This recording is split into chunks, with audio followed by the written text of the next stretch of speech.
Aula de Administração Pública sobre conceitos fundamentais do direito público e o funcionamento do Estado. Olá, concurseira, olá, concurseiro. Nesta aula, nós vamos conversar sobre conceitos fundamentais do direito público e o funcionamento do Estado. Então, veja, conceitos fundamentais, nós rapidamente vamos conversar sobre conteúdos da Constituição, ok? Vamos então para o nosso material aqui, vamos aqui para o nosso texto. Então veja aqui comigo. Vamos começar revendo o conceito de Estado. E vamos aqui utilizar uma conceituação do professor Martins de 2007. Estado é a sociedade política e juridicamente organizada, dotada do quê? De soberania. Soberania essa que é exercida dentro de um território. Ela tem que ter um governo para fazer o quê? Para a realização do bem comum do povo. Bem comum do povo, né? Bem da comunidade. Tranquilo? Olha, esse conceito de Estado é um conceito que você tem que colocar no teu material de estudo. Ele resume bem o que vem a ser isso. Bom, outro aspecto importante é nós conversarmos sobre a abrangência do direito público, porque nós estamos estudando aqui conceitos fundamentais do direito público e o funcionamento do Estado numa aula de administração pública. Então aqui a ideia é dar uma noção para você do que vem a ser esse conjunto de detalhes. Agora, quando você vai fazer um concurso, esse assunto direito público, ele se desdobra em uma série de áreas do direito. Então veja quais são essas áreas comigo.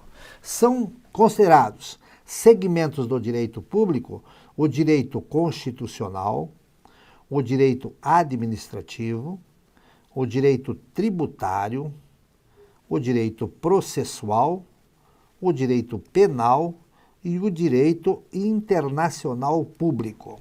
Dependendo do concurso que se vai fazer, você vai ver isso no edital, você vai ter que se aprofundar nesses conceitos. Em alguns casos, o questionamento não é feito sobre a área de direito. Eles colocam algumas questões relativamente básicas, e por isso essa aula aqui chama-se Conceitos Fundamentais do Direito Público. Então, conceitos fundamentais, não conceitos mais avançados, e se cobra, então, no edital, dentro de administração pública, essa iniciação sobre o tema. Se você tiver como foco um concurso que tenha no edital quaisquer um desses itens aqui de desdobramentos do direito público, você vai ter esse assunto aqui aprofundado. Caso contrário, você vai responder, então, 2 ou 3 questões sobre esse tema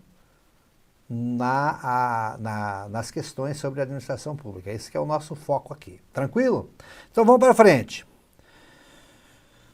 Então veja aqui, ó, uma conceituação do Celso Bastos sobre direito público. Ele abrange o quê?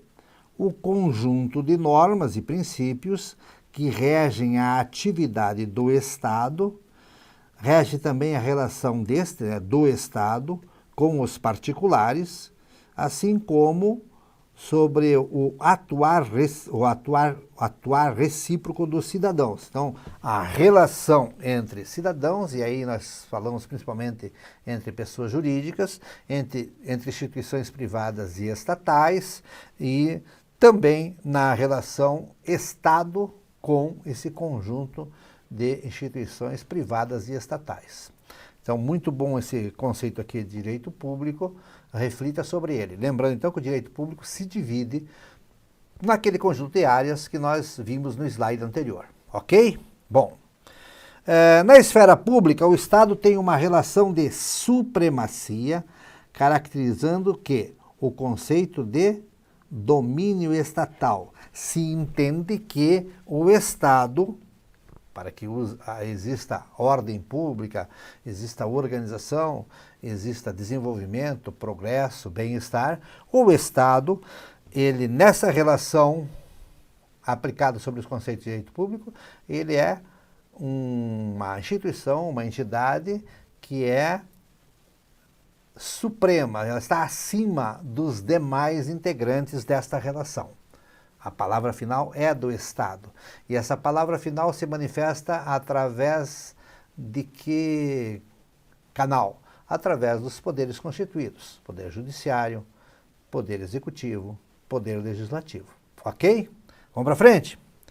As normas jurídicas, então, em um Estado contemporâneo, estamos falando aqui, então, do século XXI, têm a função do quê?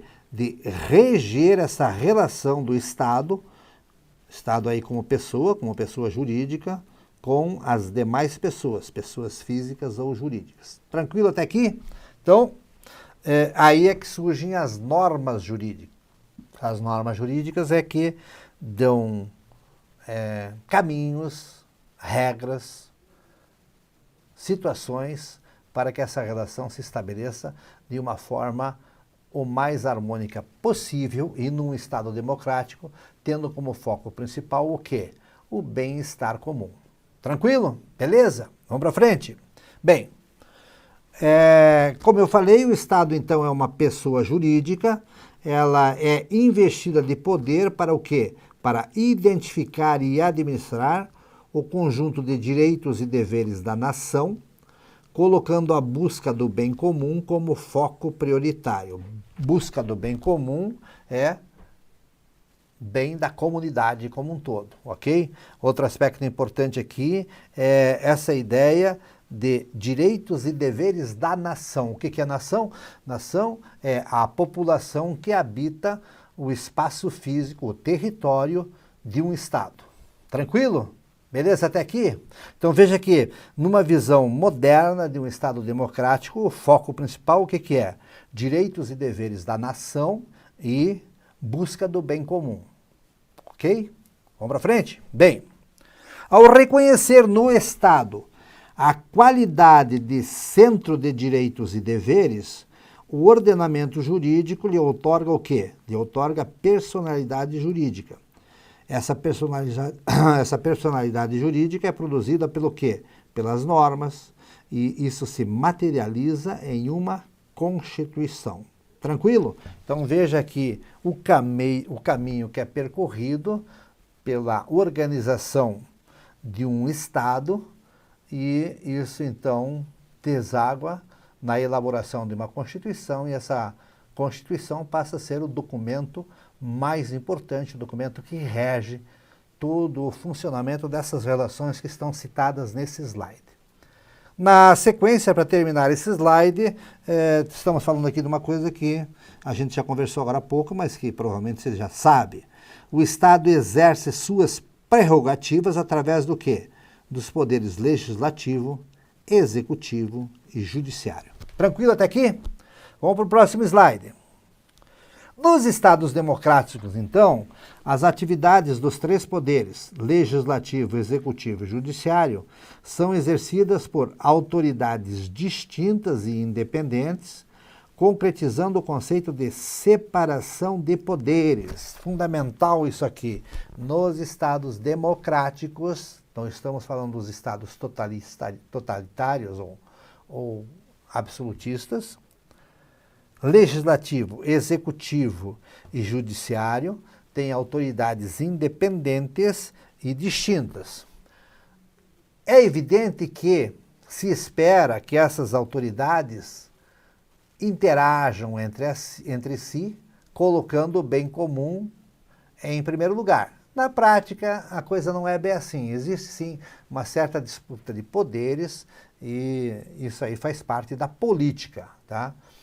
Os estados que conseguem uma harmonia maior entre legislativo, executivo e judiciário e que seus integrantes, principalmente suas cúpulas diretivas, têm um foco no bem comum, se tem então aí como resultado um estado que funciona melhor, é mais justo, é mais focado no atendimento das necessidades da população e, ao mesmo tempo, trabalha bem o equilíbrio entre direitos e deveres da nação como um todo. Tranquilo?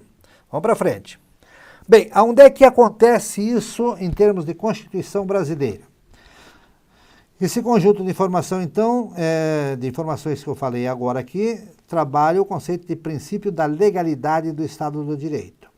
E isso está estabelecido aqui no Brasil, através da nossa Constituição de 1988, no artigo 37. Se você já é uma pessoa que está trabalhando a busca de aprovação em concurso há mais tempo, você já conhece isso. Se você é iniciante, comece por aqui. Comece estudando a Constituição e tenha um detalhamento muito importante no artigo 37. O artigo 37 trabalha esses conceitos fundamentais que nós estamos apresentando aqui. Bem, um desses conceitos é o princípio da legalidade. O que se entende pelo princípio da legalidade? Veja aqui, ó, se pressupõe que, como eu falei agora há pouco, a Constituição Federal exerce uma situação de supremacia legal absoluta. Aquilo que está na Constituição é a lei maior. A separação dos poderes, que nós já conversamos, né? Poderes legislativo, executivo e judiciário. A superioridade da lei em relação ao ato administrativo e a sentença proferida pelo Estado, né? E aí entra a função principal do Supremo Tribunal Federal, que tem a incumbência, a missão, a finalidade de verificar se os atos administrativos e as decisões tomadas pelo Estado em todos os níveis, federal, estadual, municipal ou distrital, se nesses níveis está sendo obedecida a Constituição. Por quê? Porque nenhum ato administrativo, nenhuma sentença ou decisão proferida por qualquer um dos poderes pode se contrapor o que está na Constituição. Aí você vai perguntar assim, então está tudo engessado aí? Não, nós temos, através do próprio conteúdo da Constituição, a possibilidade de se fazer emendas constitucionais. Quando se faz emendas constitucionais, e aí se toma um cuidado, todo especial nas votações, através do Congresso se criam o quê? Alterações muito bem pensadas, muito bem estudadas na Constituição. Então, a Constituição de 1988 já teve dezenas e dezenas de emendas constitucionais. Algumas, inclusive, depois podem até ser remexidas, retocadas, né? Revistas. E há, sim, uma situação possível, numa outra situação bem mais complexa, de se fazer o quê? Se fazer uma revisão da Constituição. A última foi em 1988. Mas a ideia central dos estados desenvolvidos, estáveis, equilibrados, é ter uma Constituição durando séculos, com pequenos ajustes que aqui no Brasil nós chamamos de emendas constitucionais. Tranquilo? Vamos para frente? Bem, um outro aspecto fundamental que está dentro do artigo 37 é a garantia dos direitos individuais. Então, repassando, nós temos o quê? Nós temos a supremacia legal e absoluta da Constituição, separação dos poderes, superioridade da lei em relação ao ato administrativo e à sentença proferida pelo Estado e a garantia dos direitos individuais. Tranquilo? Então, essa é a ideia central do princípio da legalidade. Ok? Vamos para frente no nosso texto? Então, veja aqui comigo. Estado e sociedade, então, formam o quê? Formam um todo indivisível desde que nós estivermos, como nós estamos atualmente, numa situação de Estado democrático. O Estado, então, cuja competência e limites de atuação estão definidos na Constituição, exerce seu poder do quê? De legislar e de tributar a população, com base no quê? Na legitimidade que lhe outorgam os cidadãos e cidadãs via processo eleitoral. Nós temos um documento muito importante que é posterior à Constituição de 1988, que reforça alguns conceitos e algumas explicações que nós temos na Constituição de 1988, que é conhecida por PEDRAI, tá? O que é PEDRAI? Está aqui, ó. PEDRAI é um tá aqui embaixo, ó, PEDRAI, aqui, ó. PEDRAI. PEDRAI é um plano de desenvolvimento e de reforma do aparelho do Estado, desenvolvido em 1995, que é o quê? A aplicação, o surgimento do conceito de administração pública gerencial. E esse documento, PEDRAI, é muito importante que se baixe e estude ele. Ele tem 60 páginas, compensa você ler lá, porque grande parte das questões sobre a administração pública e sobre direito administrativo, alguma coisa sobre direito constitucional nos concursos, sai desse documento. Ele já está começando a ficar idoso, velho, né, 1985, então você veja que ele já está lá há algum tempo, mas ele ainda é muito utilizado em questões. Então, coloquei aqui alguns textos para você verificar o que se entende pela interpretação do que está na Constituição de 1988. Veja esse texto aqui, ó, do PEDRAI. A sociedade, por seu turno, manifesta seus anseios e demandas por canais de contatos, olha que detalhe importante, formais ou informais, com as autoridades constituídas. O que tem de muito importante, que eu quero que você observe aqui, são os tais canais informais, tá? Deixa eu melhorar aqui essa anotação aqui, ó. Canais informais. O que são canais informais? São canais não oficiais. Por exemplo, toda manifestação que é feita através da imprensa e, mais recentemente, através das redes sociais de manifestação de anseios e demandas da população, são canais de contatos informais. O que nós temos aqui é que eles estão cada vez mais fortes. Os canais informais, principalmente as redes sociais, a mídia em geral também, ela influencia sim a decisão das autoridades, a decisão dos poderes constituídos. Então, não é só através de canais formais, também através de canais informais. Então, isso está no texto e já foi perguntado várias vezes. Então, fique alerta para saber o que é canal formal e o que é canal informal. Ok? Vamos para frente. Então, veja aqui agora, ó, continuando o texto. No entanto, por força das importantes transformações econômicas e sociais que ocorreram no transcorrer do século XX, competências e normas estatais experimentaram um crescente distanciamento da realidade social. Cara, mas espera um pouquinho, você não acabou de dizer que os canais informais ajudam isso? Mas acontece o seguinte, é que os canais informais são muito rápidos e o processo decisório e o processo de planejamento via canais formais e via estrutura formal é mais lenta. Então, se percebe um crescente distanciamento da realidade social em relação às nossas leis, em relação às decisões, às políticas públicas e tudo mais. E isso gera essa insatisfação que você acaba percebendo, inclusive em manifestações de rua, em manifestações às vezes até violentas. Observe que isso não acontece apenas no Brasil. Até diria para você que no Brasil acontece bem menos que em outros países. Nós temos países bem civilizados, bem politizados, como por exemplo a França, em que vira e mexe lá, a coisa ferve, né? Então, se entende que isso aí é algo que precisa ser resolvido. É preciso que a administração pública evolua. Se pergunta sobre isso em prova? Se pergunta sim, tá? Então, fique preparado para ter esse tipo de situações. Você tem que ter essa visão. Ou por que acontecem essas reivindicações, essas manifestações, essas greves violentas aí? É porque há um crescente distanciamento da realidade social em relação à estrutura de poder e a estrutura de funcionamento do Estado. Tranquilo? Vamos para frente? O significativo desenvolvimento que a administração empresarial experimentou não teve correspondente nas teorias de organização e direção do Estado.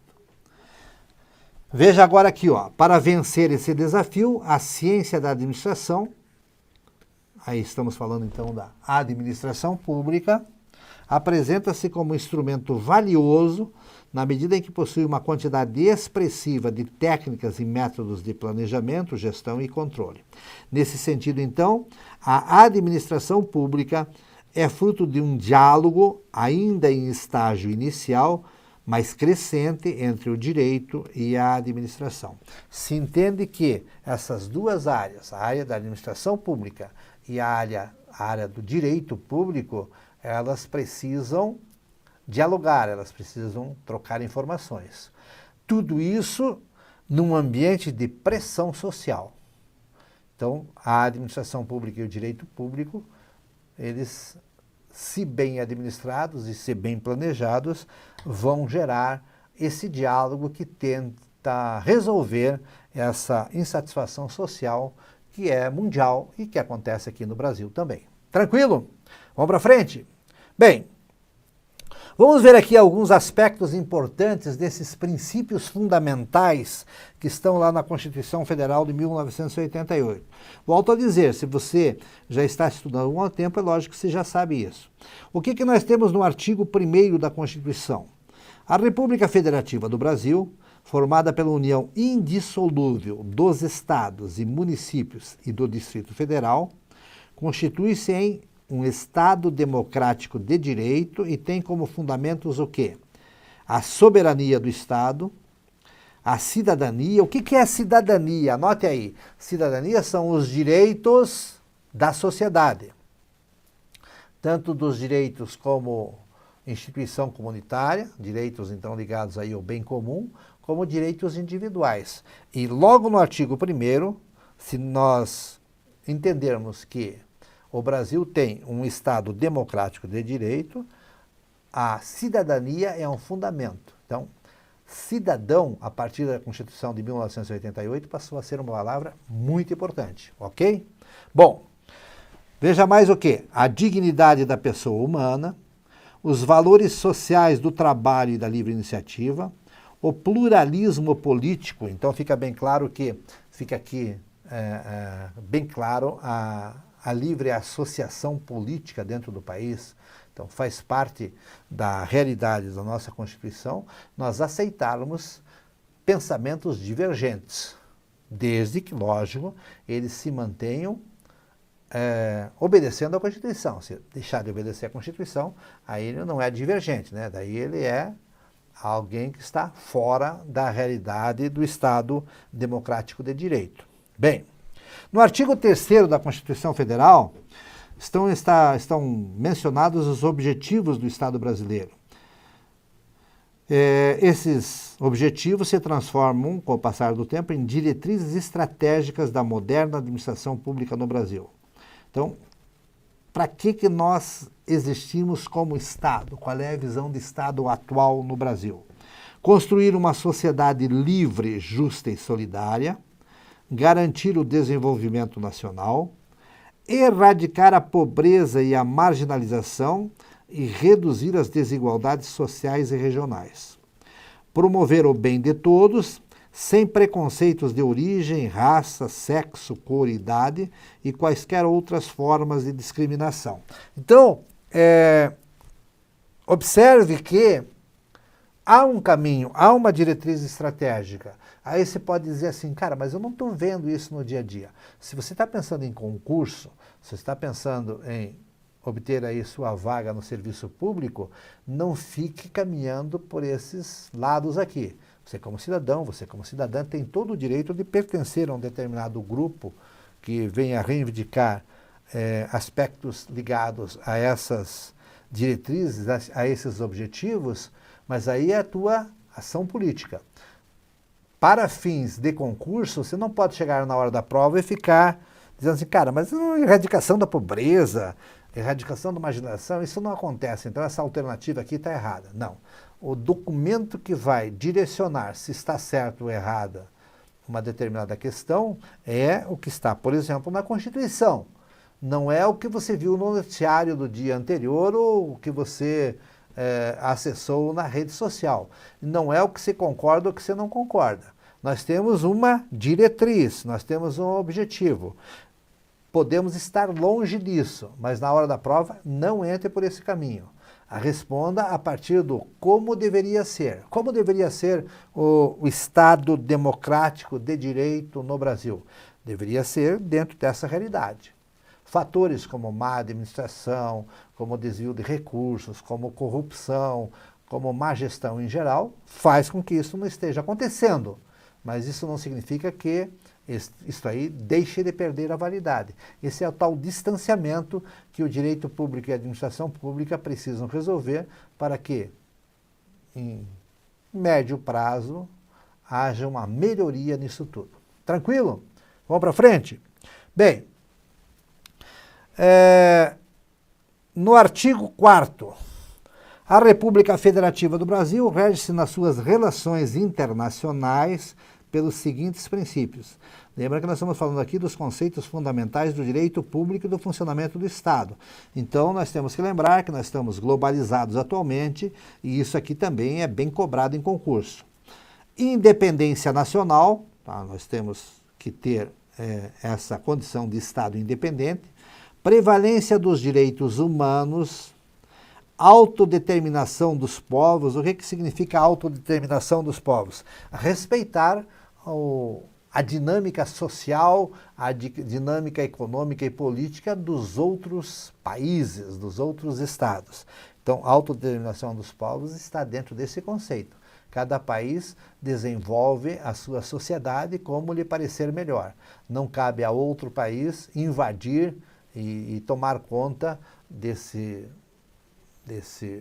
local, desse território que não está de acordo com aquilo que nós vemos como correto. Nossa Constituição nos proíbe de fazer isso, ok?